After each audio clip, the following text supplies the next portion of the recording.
কিছু দালাল চক্র আর কাকদ্বীপ এসডি অফিস এবং বিডিও অফিসের কিছু সরকারি কর্মচারী আমলা লক্ষ লক্ষ টাকার গল্প দেখানে। মন্টুরাম পাখিরা রবিবার কাকদ্বীপ নিয়ে মুখ খুলেছিলেন। এবার সেই কাকদ্বীপেই সামনে এলো ভোটার তালিকায় কারচুপির এক চাঞ্চল্যকর কেস স্টাডি। কাকদ্বীপের প্রতাপাদিত্য নগর গ্রাম পঞ্চায়েতের দক্ষিণ গোবিন্দরামপুরের বাসিন্দা 32 বছরের সৈকত দাস।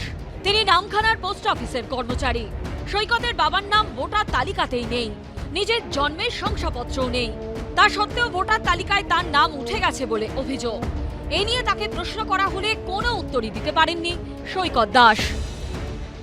এইটা বলুন, আপনি আগে ভোটার হয়েছেন না আপনার মা আগে ভোটার হয়েছেন?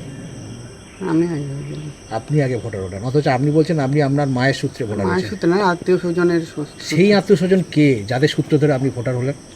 তা আমি জানি না আত্মীয় স্বজন। না, এটা তো আপনি জানেন নিশ্চয়ই, আপনি কিছু লুকোচ্ছেন।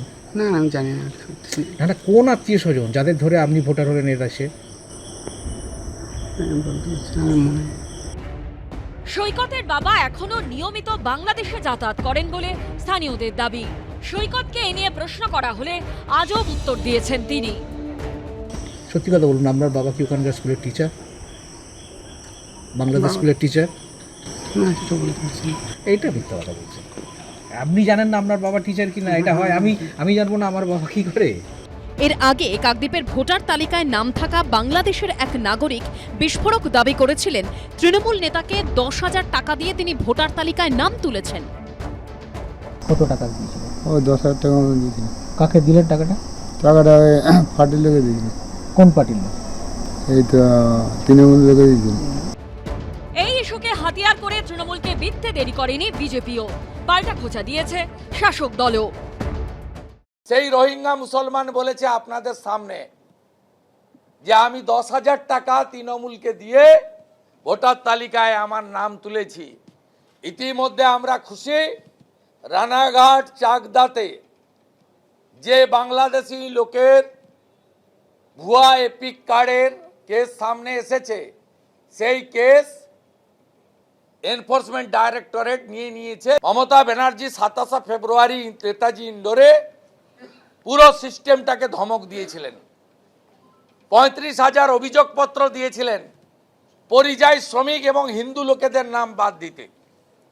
তার মধ্যে 28,000 লোক বলেছে আমরা বাংলাতেই নাম রাখবো, তাদের নাম কাটতে পারেনি। এই যে বিরোধী দলনেতা নির্বাচন কমিশনে গিয়ে বলছেন রোহিঙ্গা ঢুকেছে, এই ঢুকেছে, ওই ঢুকেছে, সব বুঝলাম, ঢুকলোটা কি করে এর জবাব তো কেন্দ্রীয় স্বরাষ্ট্র মন্ত্রককে দিতে হবে।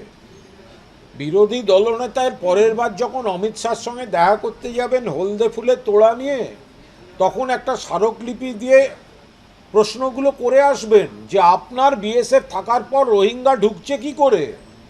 এই ঢোকাটা আটকানোর দায়িত্ব কেন্দ্রীয় সরকারের, বর্ডার সিকিউরিটি ফোর্সের, স্বরাষ্ট্র দপ্তরের।